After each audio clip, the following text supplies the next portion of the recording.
the greatest high adventure of our time. The year is 1961. A daring mission unfolds against the breathtaking backdrop of the Aegean Sea. A team of Allied soldiers, a motley crew of experts and patriots, embark on a seemingly impossible task: to destroy a powerful German battery nestled deep within the impregnable fortress of Navarone. This is the story of the Guns of Navarone, a cinematic masterpiece that captivated audiences with its thrilling plot and unforgettable characters. But what happened to the men and women who brought these heroes to life? What stories lie beyond the silver screen? This isn't just a film. It's a window into the lives of extraordinary individuals, their triumphs, their struggles, their ultimate fates. The Guns of Navarone wasn't just a box office success. It was a cultural touchstone. Its impact reverberated through the decades, cementing its place in cinematic history. But while the film immortalized its cast in the minds of millions, the passage of time reveals a more complex, often heartbreaking reality. Beneath the heroic facades, many of these actors wrestled with personal demons, faced debilitating illnesses, and battled the cruel hand of fate. We're about to embark on a journey, a poignant exploration of the lives of the actors who brought the legendary characters of the Guns of Navarone to life. We'll uncover untold stories, revisit forgotten moments, and explore the bittersweet legacies they left behind. Some achieved enduring fame, their names forever etched in Hollywood's annals. Others faded into obscurity, their talents overshadowed by the storms of their personal lives. And some carried the scars of their struggles right until their final days. Where are these actors now? The answer, sadly, is that many are gone, but their stories, their triumphs, and their tragedies deserve to be told. So settle in, because this is more than just a movie retrospective. It's a tribute to the human drama that played out both on and off the screen. Prepare to be captivated, moved, and perhaps even shocked as we delve into the fascinating, often turbulent lives of the stars of the Guns of Navarone. And don't forget to subscribe, like, comment, and share this video with anyone who appreciates the enduring magic of cinema and the complex lives of the people who create it. We'll be back with more captivating stories, so stay tuned. They called him Captain Keith Mallory on screen, a man of unwavering resolve, a leader who inspired confidence even in the face of impossible odds. But behind the stoic exterior of Gregory Peck, the man who embodied that iconic role in the Guns of Navarone, lay a life far more complex and, ultimately, far more tragic. Born on April 5, 1916, Peck's journey to Hollywood was a testament to his talent and determination. He wasn't born into privilege. His early life was marked by a modest upbringing and a drive to succeed. His early roles laid the groundwork for his future greatness, but it was his performance in To Kill a Mockingbird that cemented his status as a cinematic legend, earning him an Academy Award. In The Guns of Navarone, Peck brought a quiet strength and unwavering leadership to Captain Mallory, captivating audiences with his portrayal of a man facing impossible odds with quiet grace and determination. The film became a hallmark of his career, a testament to his skill and his ability to inhabit a character so completely. The years following The Guns of Navarone saw Peck continue to deliver powerful performances, but his personal life was anything but tranquil.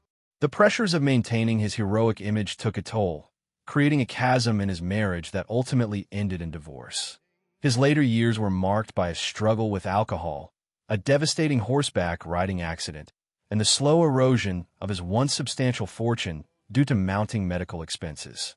The pain, both physical and emotional, became a constant companion, limiting his opportunities and casting a shadow over his final years. Bronchopneumonia, a cruel and swift adversary, finally claimed Gregory Peck on June 12, 2003, at the age of 87.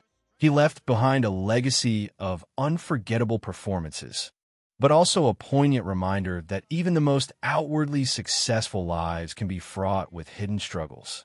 His story is a testament to the enduring power of cinema and the complex realities that often lie beneath the surface of fame and fortune. They called him the Greek god, a testament to his rugged handsomeness and commanding presence on screen.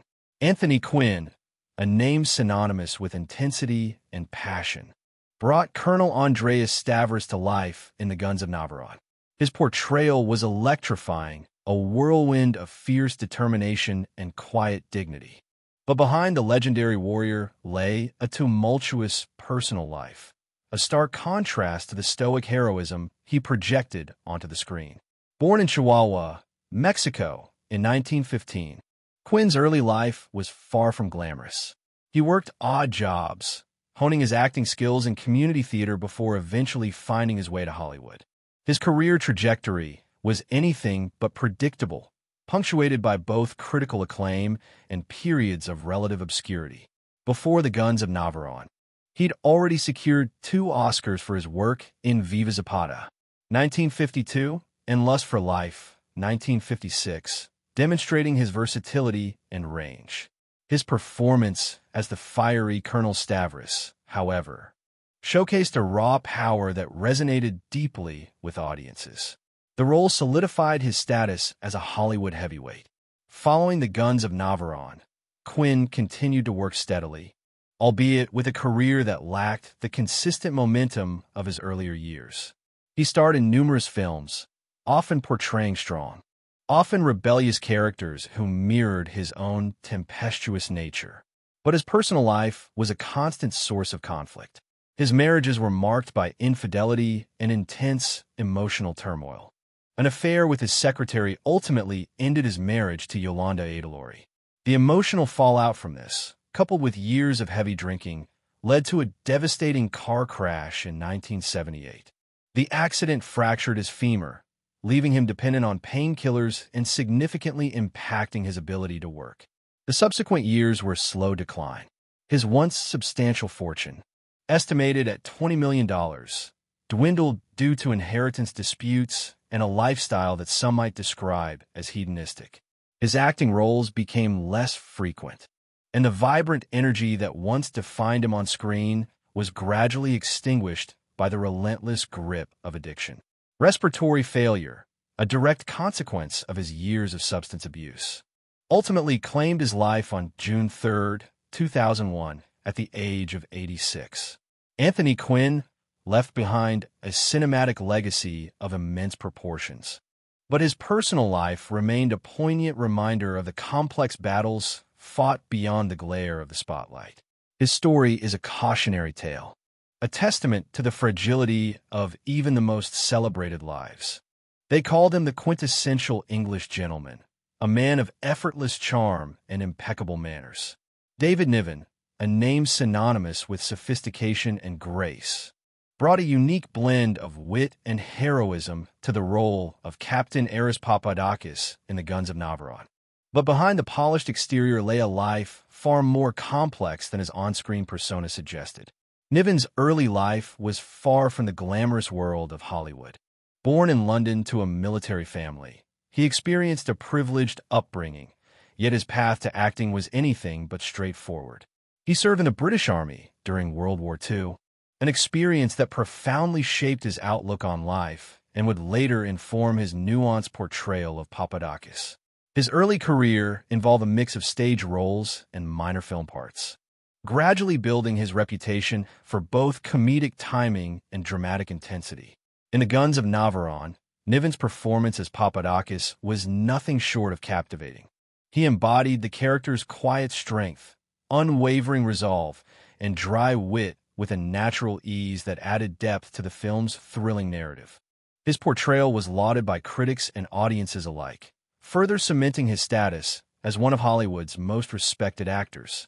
The success of The Guns of Navarone didn't significantly alter the course of Niven's already established career. He continued to work steadily, appearing in a variety of films, showcasing his versatility as both a leading man and a character actor. He maintained his reputation for professionalism and charm, beloved by colleagues and audiences. Yet, beneath the surface of his public image, Niven's personal life was marked by complexities. His marriages were often tumultuous, marked by infidelity and emotional distance. He struggled with bouts of depression, and his relationships with his children were strained. While he enjoyed a successful career and a lavish lifestyle, his private world was far from idyllic. David Niven passed away in 1983 at the age of 73, succumbing to pancreatic cancer. His death marked the end of an era and the passing of a true Hollywood legend. Though he is remembered for his impeccable on-screen demeanor, his legacy is a nuanced portrait of a man who navigated the complexities of fame, fortune, and personal struggles with a quiet dignity.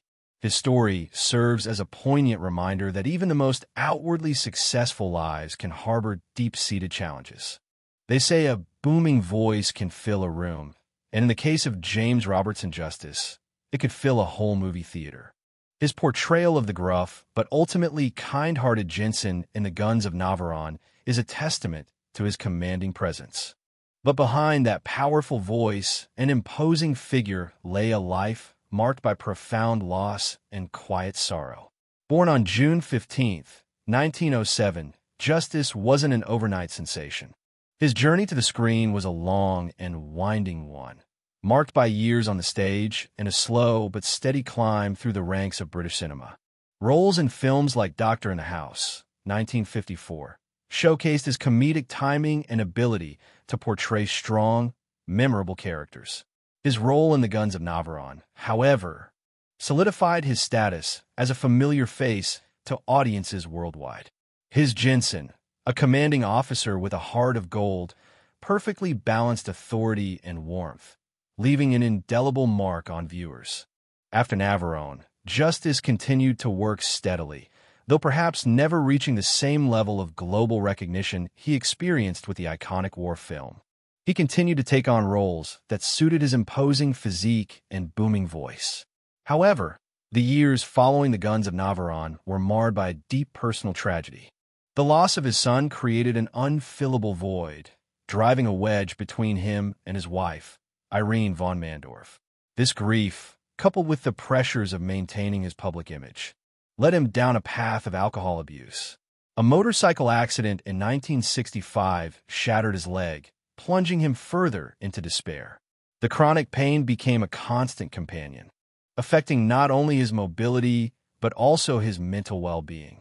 His reliance on medication compounded the problem. As his health deteriorated, acting roles became scarce, and his once substantial fortune, a collection of rare books and vintage cars, dwindled as he struggled with reckless spending. A series of strokes ultimately robbed him of his strength, silencing that magnificent voice that had once captivated millions. James Robertson Justice passed away on July 2, 1975, at the age of 68, leaving behind a legacy of memorable performances but a life shadowed by deep personal loss. His story serves as a poignant reminder that even the most imposing figures can be vulnerable to the invisible wounds of grief and the insidious grip of addiction. They say that fame can be a fickle mistress, and for James Darren, the whirlwind of early success proved to be both a blessing and a curse. He burst onto the scene as a teen idol, his charisma and talent lighting up the screen. But the pressure to maintain that perfect image, that youthful exuberance, took its toll. Even his role as Spiros Papademos in The Guns of Navarone, a vibrant and passionate young fighter, couldn't fully shield him from the turmoil brewing beneath the surface. His performance, energetic and full of youthful fire, helped launch him to further success in shows like The Time Tunnel, but the price of fame was steep. Before Navarone, Darren had already tasted success, albeit in a different realm. His early career was marked by musical performances and appearances on television, solidifying his teen idol status.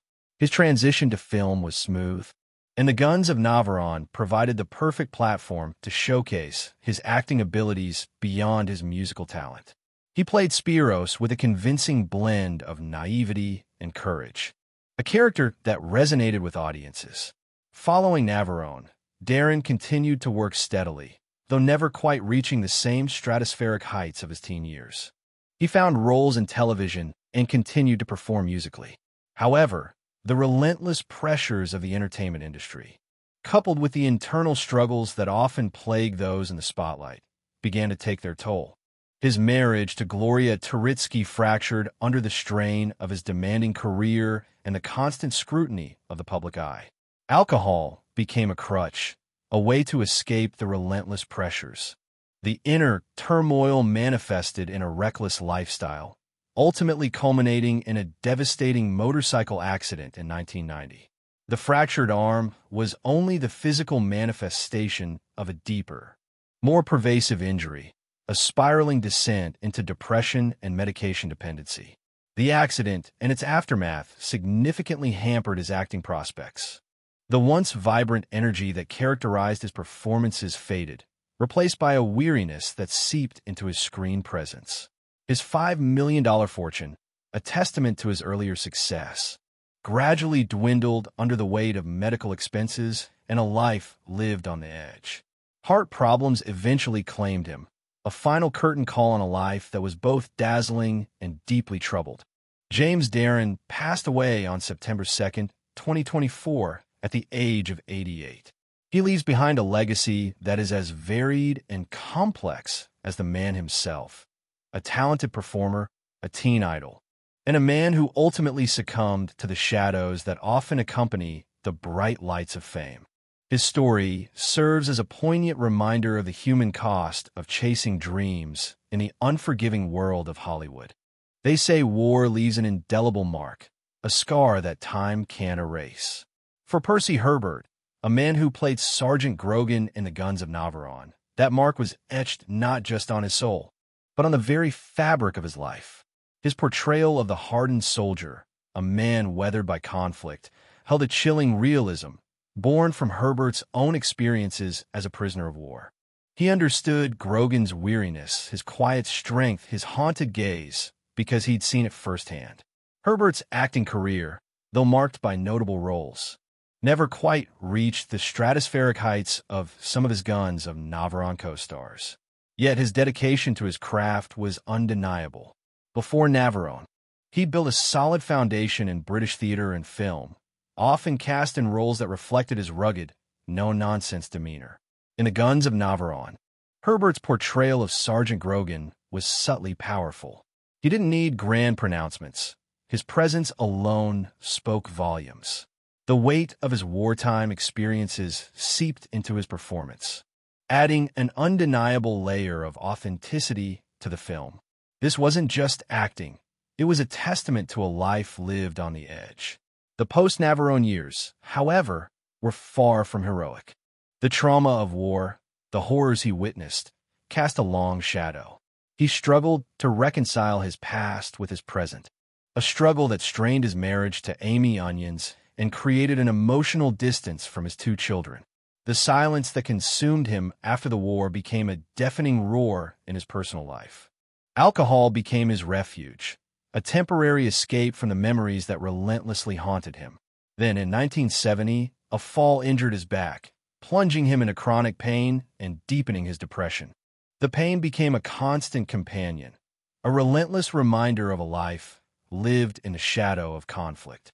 Acting roles dwindled, replaced by the relentless ache in his body and the crushing weight of his unspoken sorrow. His $1 million estate, which included a cherished collection of military memorabilia, slowly eroded under the mounting costs of healthcare. Arthritis and a stroke dealt further blows, weakening his body until his final days. Percy Herbert passed away on December 6, 1992. At the age of 72, he left behind a cinematic legacy, a small but significant contribution to the world of film. But more importantly, he left behind a life marked by the profound and lasting impact of war, a testament to the hidden battles fought by many who returned from the front lines. His story is a reminder that even the strongest soldiers can be broken, and that the wounds of war can linger long after the guns fall silent. They say some of the best stories are told quietly, in the spaces between the grand pronouncements. Michael Trubshaw, a man whose career was built on understated strength and quiet reliability, lived a life that mirrored his on-screen persona. In The Guns of Navarone, he portrayed Weaver, a man of action, a dependable member of the team. But off-screen, his journey was one of quiet struggle. a testament to the unseen battles many actors face. Born on December 7th, 1905, Trubshaw's path to the silver screen wasn't one of immediate stardom. He worked his way through the ranks, honing his craft in theater and smaller roles, eventually finding a steady stream of work in supporting roles. His collaboration with David Niven in Around the World in 80 Days marked a significant step in his career. But it was his role in The Guns of Navarone that cemented his place in cinematic history, albeit a small, yet significant one. His portrayal of Weaver, a man of quiet competence, resonated with audiences. It was a performance that showcased his ability to convey depth and gravitas, even without lengthy dialogue. After Navarone, Trubshaw continued to work steadily, often alongside familiar faces from his earlier roles. He didn't achieve the stratospheric fame of some of his colleagues, but he carved out a respectable career for himself, a testament to his dedication and talent. His work was a consistent, if unspectacular, presence in British cinema, a reminder that a career, like a life, is not always defined by its peaks, but by its steady, unwavering presence. Yet behind the composed exterior of his on-screen characters, Trubshaw's personal life was a different story entirely. The frustrations of a career spent largely in supporting roles, the constant pressure of the industry, and the weight of unfulfilled ambitions took their toll. His marriage to Joan Chance, strained by long periods of separation and the pressures of his career, eventually crumbled, leaving him feeling isolated and alone. This loneliness, coupled with the grief of a distant relationship with his son, led to a reliance on alcohol. A horse riding accident in 1970 further exacerbated his physical and emotional pain, adding to the burdens he carried. The ongoing pain and depression limited his acting opportunities, and the once comfortable life he'd built began to erode under the weight of mounting medical expenses. His $2 million estate, including his cherished home in Sussex, gradually dwindled, leaving him with a sense of regret for what might have been. His final years were marked by increasing isolation, a stark contrast to the camaraderie he'd experienced on the set of The Guns of Navarone. Michael Trubshaw passed away on March 21st, 1985, at the age of 79. While he may not be a household name, his contributions to cinema are undeniable. His story reminds us that the lives of actors, like the lives of all people, are intricate tapestries of triumphs and tragedies, of fleeting moments of glory and enduring struggles. His legacy is not just in the films he made, but in the quiet resilience he demonstrated in the face of life's challenges. So there you have it, the stories of some of the remarkable individuals who brought the Guns of Navarone to life. From the commanding presence of Gregory Peck to the quiet strength of Irene Pappas, each actor left their own unique mark on the film and, in many cases, on the world. But their journeys beyond the silver screen reveal a poignant truth. Even the most celebrated heroes face their own battles. Many of these actors, despite achieving great success, wrestled with personal demons. Alcoholism, accidents, and illness cast long shadows over their lives, often leading to financial hardship and emotional turmoil. The stark contrast between their heroic on-screen personas and the struggles they endured off-screen is a compelling reminder of the complexities of the human experience. Their stories serve as a powerful testament to the resilience of the human spirit, yet also a sobering reflection on the pressures of fame and the fragility of life itself. The Guns of Navarone remains a cinematic masterpiece, its thrilling adventure and powerful message resonating with audiences even today. But the film's legacy extends far beyond the battlefield, encompassing the lives of the actors who breathed life into its unforgettable characters.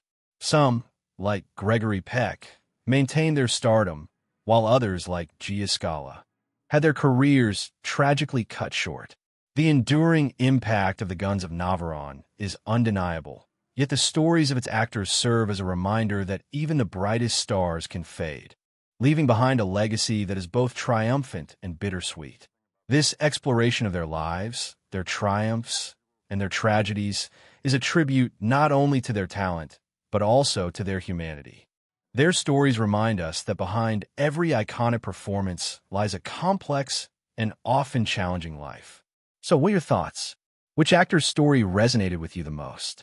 Let us know in the comments below. And don't forget to like, share, and subscribe for more captivating stories from the world of classic cinema. We'll be back soon with more explorations into the lives of legendary actors, so stay tuned. Thank you for watching.